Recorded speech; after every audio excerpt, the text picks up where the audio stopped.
Problem అసలు? రాజమౌళితో ఏం లేదు ప్రాబ్లం. రాజమౌళితో అంటే గత ఇంటర్వ్యూస్ లో మీరు నన్ను అంటే చాలా మంది అంటే కొన్ని రూమర్స్ వచ్చాయి RRRలో మీ రోల్ ఉంది అని చెప్పేసి. నన్నైతే రాజమౌళి గారు అయితే అప్రోచ్ అవ్వలేదు. అప్రోచ్ అయితే డెఫినెట్గా చేస్తాను నేను. మీరు నన్ను తొక్కేస్తున్నారు అని చెప్పేసి ఒక మాట అనడం జరిగింది ఒక ఇంటర్వ్యూలో. లేదు రాజమౌళి గారు తొక్కేస్తున్నారని నేను ఎప్పుడు అనలేదు. అన్నట్టయితే అండి చూపిస్తే లేదు రాజమౌళి గారు ఇద్దరు డైరెక్టర్స్ నేమ్ తీసి వీళ్ళు నన్ను తొక్కేస్తున్నారు అని సంథింగ్. లేదు రాజమౌళి గురించి నేను ఎటువంటి కామెంట్స్ చేయలేదు. యాక్చువల్లీ RRR మూవీలో మీకు ఆఫర్ వచ్చిందా అని చెప్పేసి చాలామంది అడిగారు యాంకర్స్. సో ఆఫర్ వస్తే డెఫినెట్గా చేస్తాను అన్నాను అంతే. సో రైటర్గా ఏం చేశారు? రైటర్గా నేను చాలా మూవీస్కి స్టోరీస్ ఇచ్చాను. ఆల్మోస్ట్ ఒక 70 ఫిల్మ్స్కి ఇచ్చుంటాను స్టోరీస్ యాజ్ ఎ గోస్ట్ రైటర్గా. హిట్ అయిన మూవీయా? చాలా ఉన్నాయి హిట్ అయిన మూవీస్. అంటే ఇప్పుడు కాదు 2014-15లో రాశాను స్టోరీస్ అనేవి.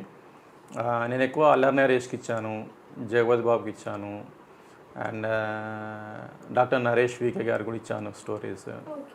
సో అంటే వాళ్ళు ఎలా కన్సిడర్ చేస్తారంటే నన్ను ఆ మూవీలో ఇతను కూడా ఒక వన్ ఆఫ్ ది రైటర్గా నన్ను కన్సిడర్ చేస్తారు.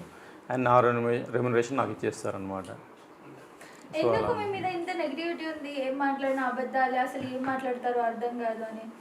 మీరు చూసినట్లయితే అంటే చాలా యూట్యూబ్లో పెద్ద వాళ్ళు ఇంటర్వ్యూస్ తీసుకుంటూ ఉంటారు కదా చాలా ఛానల్స్ వాళ్ళు. అంటే కొంతమంది హీరోస్ సీక్రెట్స్ కానివ్వండి, హీరోయిన్ సీక్రెట్స్ కానివ్వండి, కొంతమంది రివీల్ చేస్తారు. సో అలా రివీల్ చేసినప్పుడు మనం ఆటోమేటిక్గా సో హీరోకో సో హీరోయిన్కో మనం ఆపోజిట్గా వచ్చేస్తుంది, మనకి నెగిటివ్ టాక్ అనేది వచ్చేస్తుంది. సో వీని కొంచెం దూరం పెడదామని చెప్పేసి వాళ్ళ మైండ్లో ఒక థాట్ వస్తుంది. సో అందుకే ఈ సీక్రెట్స్ అన్నీ నేను రివీల్ చేయట్లేదు అనమాట. కొన్ని మాత్రమే రివీల్ చేస్తున్నాను. కొన్నిట్లలో చెప్పండి మాకు కూడా. మ్యారేజ్ అయిందండి మీకు? లేదండి లేదు. అవ్వలేదు. ఫస్ట్ మ్యారేజ్ అందరికి తెలిసిన విషయమే కదా అది. అది మరి అవ్వలేదని ఇట్లా చెప్తారు? నేను ఇక సింగిల్ అనే చెప్తుంటాను అందరికి.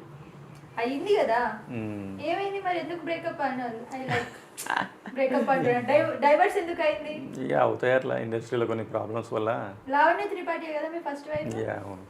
అవునా? ఎప్పుడండి ఏ ఇయర్లో మ్యారేజ్ చేసుకున్నారు? 15లో. ఇప్పుడు వెళ్ళి కేసు పెట్టాల్సింది మరి మీరు. నాకు అవసరం లేదండి. అంటే వరుణ్ తేజ్ని చేసుకున్నారు కదా. నాకేం అవసరం లేదండి. అంటే ఇప్పుడు ఓకే నేను అనుకుంటున్నాను ఆఫ్టర్ మ్యారేజ్ తర్వాత తన చాప్టర్ అయితే క్లోజ్ అయింది అని చెప్పేసి నేను అనుకుంటున్నాను. పెళ్ళయింది లావణ్య త్రిపాఠితో అన్నారు కదా, ఏమైనా ఫొటోస్ ఏమైనా ఉన్నాయా? ఒకప్పుడు ఉన్నాయండి, ఇప్పుడు లేవు. ఎందుకు ఒకప్పుడు ఉన్నాయి ఇప్పుడు లేవు? మ్యారేజ్ అయిన ఫొటోస్ జీవితాంతం దాచుకుంటారు. అందరూ దాచుకుంటారు కానీ నాకు అవసరం లేదని చెప్పేసి నేను డెలీట్ చేశాను అనమాట. అయ్యో, ఎన్ని రోజులు ఉన్నారు కలిసి? ఆల్మోస్ట్ ఒక 1 year. 1 year కలిసి వదిలేయడానికి రీజన్ ఏంటి? ఉంటాయి, చాలా రీజన్స్ ఉంటాయి. సబ్స్క్రైబ్ చేయండి. Please do subscribe to Please like, share and subscribe to top Telugu TV. Top Telugu TV. Top Telugu TV.